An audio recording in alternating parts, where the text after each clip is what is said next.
광명 2년 7월 8일에 제도도통 권교태의 아무개가 황소에게 고한다. 올바름을 지키고 떳떳함을 행하는 것을 도라하고 위기에 처해 변통하는 것을 권이라 한다. 지혜로운 사람은 때에 순응하여 성공하고 어리석은 사람은 이치를 거슬러 실패한다.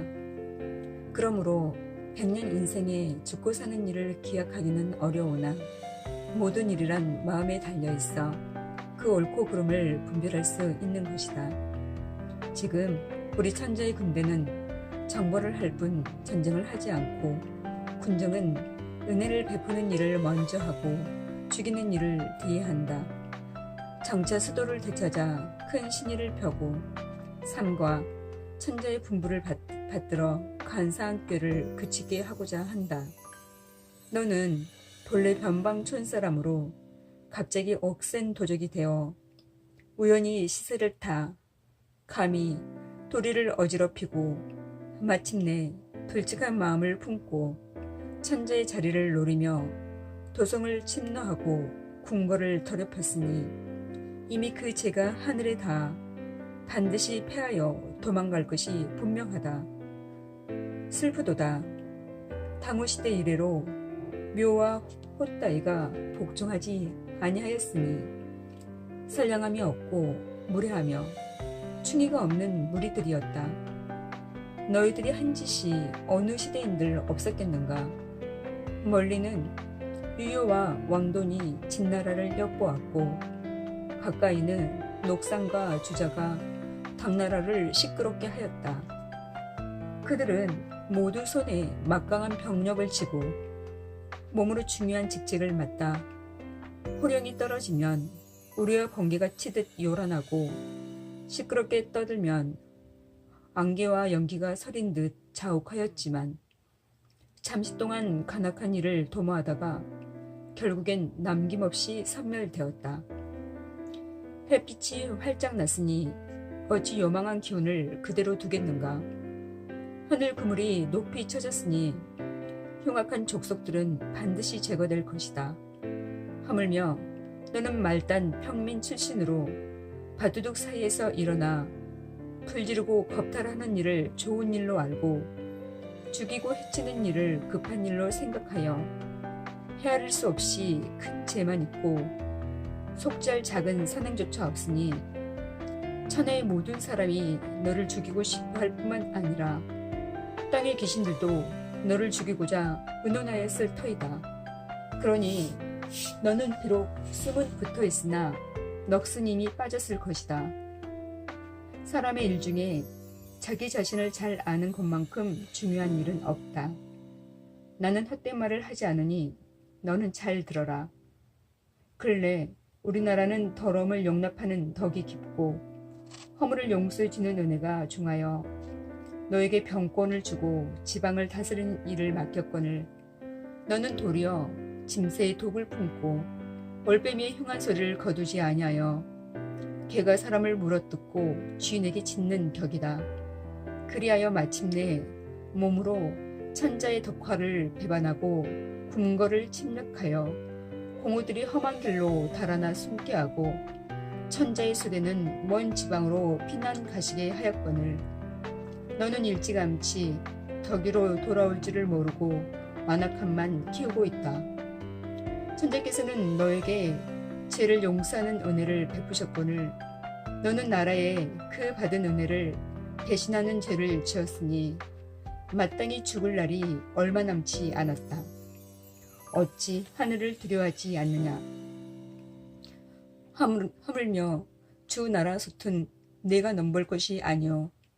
한나라 궁궐이 어찌 내가 머물 곳이냐. 장차 내가 어찌 하려는 건지 모르겠구나. 너는 듣지 못하였느냐.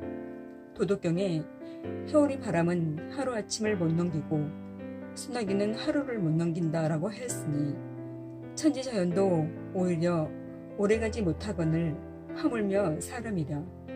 너는 또 듣지 못하였느냐.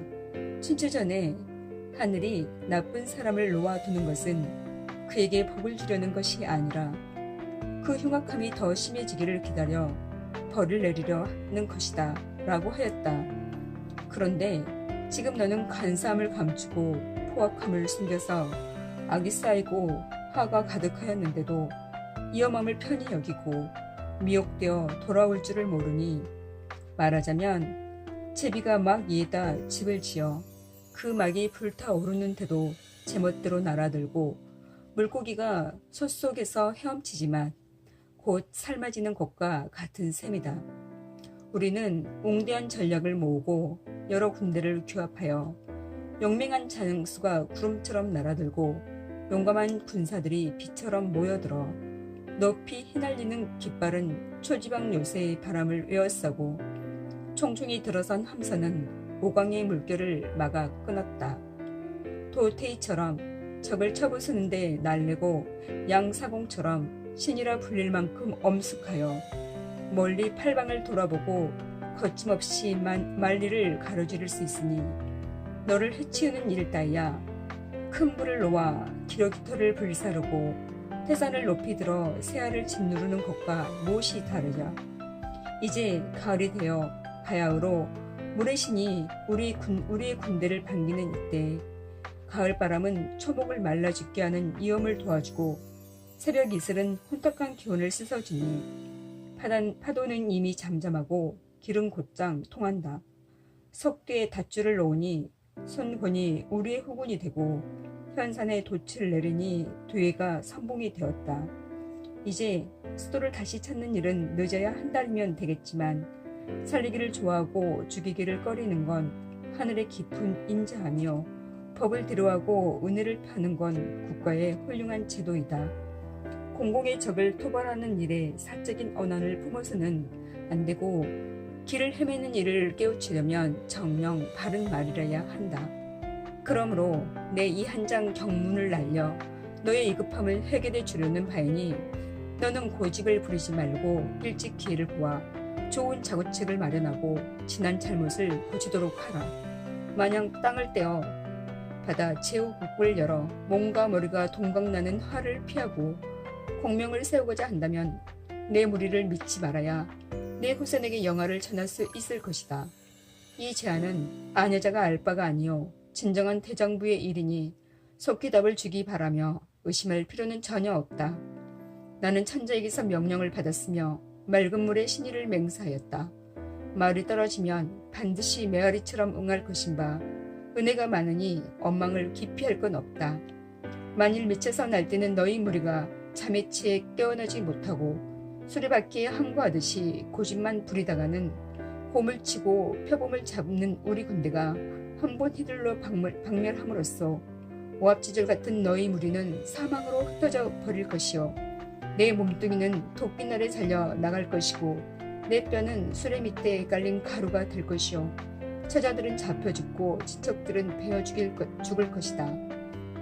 동탁처럼 배를 불태울 때가 되어 후회한다면 때는 이미 늦은 것이니 너는 모름지기 진퇴를 잘 생각하고 선악을 잘 분별하라. 국가를 배반하여 멸망하기보다는 기순하여 부귀 영화를 누리는 게 낫지 않겠는가. 다만 내가 바라는 바는 반드시 이루게 될 것이니 대장부가 할 바를 힘써 찾아 얼른 생각을 바꾸고 졸장부의 염려는 갖지 말기 바란다. 아무개가 고한다.